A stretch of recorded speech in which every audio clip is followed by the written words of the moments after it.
Hello दोस्तों। आज हम 55 खंभे लाल दीवारें उपन्यास की लेखिका उषा प्रियावदा का साहित्यिक परिचय प्राप्त करेंगे। उषा प्रियावदा हिंदी की वरिष्ठ महिला कथाकार हैं। उनका जन्म 24 दिसंबर सन 1930 को हुआ। उनका जन्म कानपुर में सक्सेना कायस्थ के एक प्रतिष्ठित व सुशिक्षित परिवार में हुआ था। उनके भाई का नाम था सिब्बतलाल सक्सेना। वे बहुत ही प्रतिभा संपन्न थे। उनके भाई गांधीवादी विचारधारा के समर्थक थे। सन 1942 के भारत छोड़ो आंदोलन में वे पकड़े गए और जेल जाना पड़ा। ऐसे में उषा को अपने चाचा चाची तथा भाई भतीजों के साथ रहने का सुअवसर मिला। वहीं पर संयुक्त परिवार के गहरे पारिवारिक संस्कारों का उन पर प्रभाव पड़ा। उन दिनों उषा जी का परिचय देश की महान व्यक्तियों से हुआ, जिनका उनके चरित्र निर्माण पर काफ़ी प्रभाव पड़ा। लेखिका बचपन से ही पढ़ने में तेज थी। उन्होंने इलाहाबाद विश्वविद्यालय से एमए डिफिल तथा अंग्रेजी साहित्य में पीएचडी की उपाधि प्राप्त की। उसके पश्चात 3 साल तक उन्होंने दिल्ली के लेडी श्री राम कॉलेज में अध्यापन कार्य किया। इसके पश्चात उन्होंने इलाहाबाद विश्वविद्यालय में प्राध्यापिका के रूप में कार्य किया।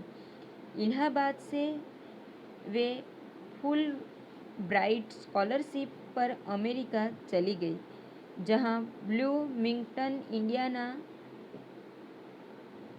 में 2 वर्ष पोस्ट डायरेक्टर की स्टडी की। वर्तमान में उषा जी विस्कॉन्सिन विश्वविद्यालय मेडिसन में दक्षिण सियाची विभाग में प्रोफेसर के रूप में कार्यरत थे। अमेरिका जाने के पश्चात उषा प्रियमवदा ने वहां श्री किम विल्सन से विवाह कर लिया। उनके पति एक भाषाविद थे। यूं उषा प्रियमवदा की शिक्षा अंग्रेजी में हुई। अध्यापन का कार्य भी अंग्रेजी में रहा, किंतु अपने पारिवारिक संस्कारों के कारण उषा जी ने हिंदी में भी लिखना उचित माना। दूसरी ओर पश्चिमी परिवेश में रहने के कारण उनकी लेखनी पर इसका प्रभाव स्पष्ट परिलक्षित होता है। उन्होंने जीवन की यथार्थता को बड़ी नज़दीकी से देखा व अनुभव किया। भारत और पश्चिम के बीच का संघर्ष उनको सदैव घेरे रहता था। उनका कहना है कि उनका लेखन उस व्यक्ति की मनोवृत्ति से त्रस्त है कि वह अपने घर, अपने देश वापस न जा सकेगा। उषा जी का यह लेखन गहरे संताप का लेखन है। हम जानते हैं कि उषा जी एक सशक्त कहानीकार है। कहानी के अतिरिक्त उन्होंने उपन्यास भी लिखे हैं। उनका साहित्यिक योगदान इस प्रकार है। उपन्यास साहित्य 55 खंभे लाल दीवारें सन 1961, रुकोगी नहीं राधिका सन 1967, शेष यात्रा सन 1984, अंतवसी सन 2000। कहानी संकलन। अभी उन्होंने जो कहानी लिखी है उसका परिचय प्राप्त करेंगे।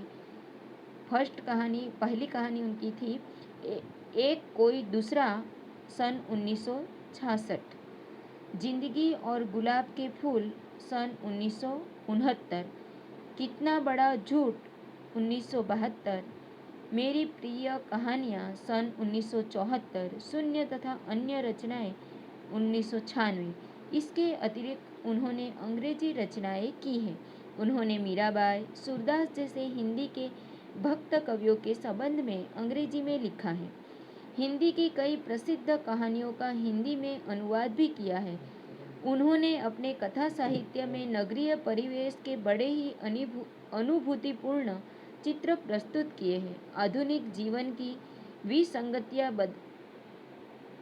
विसंगतियाँ, बदलते पारिवारिक संबंध, टूटते बिखरते दाम्पत्य संबंध एवं प्रेम का बदलता स्वरूप, अकेलेपन, ऊब, त्रासदी, घुटन इत्यादि का अंकन अपनी रचनाओं में जमकर किया है।